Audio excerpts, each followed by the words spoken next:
మీ అందరికీ ఒక top secret చెప్పేద్దామని వచ్చేసాను. కానీ అది టాప్ సీక్రెట్ కాదు. మనం టాప్ సీక్రెట్‌లా చేసేసాం. ఫస్ట్ ఒక క్వెషన్ అంటే ఆన్సర్ కూడా నేనే చెప్పేస్తానులెండి. కానీ ఒక బేబీ బయటికి రాగానే ఐ మీన్ తన మదర్ వోమ్‌లో నుంచి బయటికి రాగానే ఏం చేస్తుంది? నవ్వుతుందా? ఏడుస్తుందా? సో, దీనికి ఆన్సర్ అందరూ కూడా కన్ఫర్మ్‌గా ఏడుస్తుంది అని చెప్తాం. కానీ సిల్లీగా, లాజిక్‌గా చెప్పాలి అంటే బేబీ బయటికి రాగానే, ఈ భూమి మీద పడగానే ఆ బేబీ కన్ఫర్మ్‌గా ఫస్ట్ శ్వాస తీసుకుంటుంది. సో, ఆ శ్వాస లేకుండా ఏ జీవి కూడా జీవించలేరు.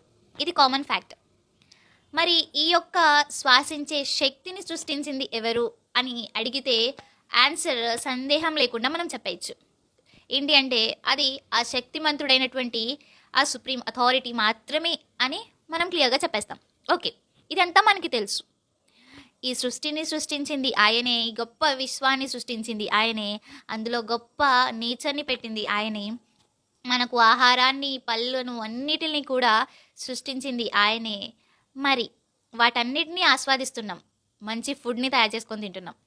ఈవెన్ ఒక ప్లేస్ని తిరగాలి, ఆ ప్లేసెస్ని ఎక్స్ప్లోర్ చేయాలి అని థాట్స్ వస్తూ ఉంటాయి ప్రతి ఒక్కరికి. కానీ వాటిని క్రియేట్ చేసినందుకు, వాటి యొక్క అద్భుతాన్ని, అందాన్ని మనం చూస్తున్నాం. వాటన్నిటిని చూస్తున్నందుకు మనం ఏ రోజైనా ఈ విశ్వాన్ని సృష్టించినందుకు ఆ యొక్క సుప్రీం అథారిటీకి థ్యాంక్ఫుల్గా ఉన్నామా? లేం. ఇది కన్ఫామ్గా మనం చెప్పుకోవచ్చు, లేమని. సో ఆయన మనకి సృష్టించినటువంటి ఐ మీన్ మన కోసం పంపించినటువంటి మన మోరల్ బుక్స్, మన మాన్యువల్స్, భగవద్గీత, బైబిల్, ఖురాన్, వేదాస్, ఉపనిషత్స్, వీటిని మనం చదివి మనం జీవితాన్ని మంచి దారిలో నడిపిస్తున్నామా? సో ఈ క్వశ్చన్ ప్రతి ఒక్కరం మనకు వేసుకుందాం. మన లైఫ్ మనం ఎలా లీడ్ చేస్తున్నాం, ఒక గుడ్ వేలో మనం వెళ్తున్నామా లేదా అనేది థింక్ చేయండి. సో ఫస్ట్ ఆఫ్ ఆల్ మనమందరం కూడా ఇంత గొప్ప సృష్టిని సృష్టించినటువంటి ఆ గ్రేట్ సుప్రీం అథారిటీకి థ్యాంక్ఫుల్గా ఉందాం. సో ఆయన చెప్పినటువంటి ఆజ్ఞలను పాటిద్దాం.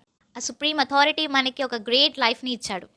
మరి ఆ లైఫ్లో మనకి కావాల్సిన ప్రతి వస్తువుని కూడా ప్రసాదించాడు. మనం ఏం కావాలన్నా మనకి ఇస్తున్నారు. అది టైం పట్టినా మనకి కన్ఫామ్గా ఇస్తారు. సో మనం దీనికి థ్యాంక్ఫుల్గా ఉండలేమా? ఉండగలం.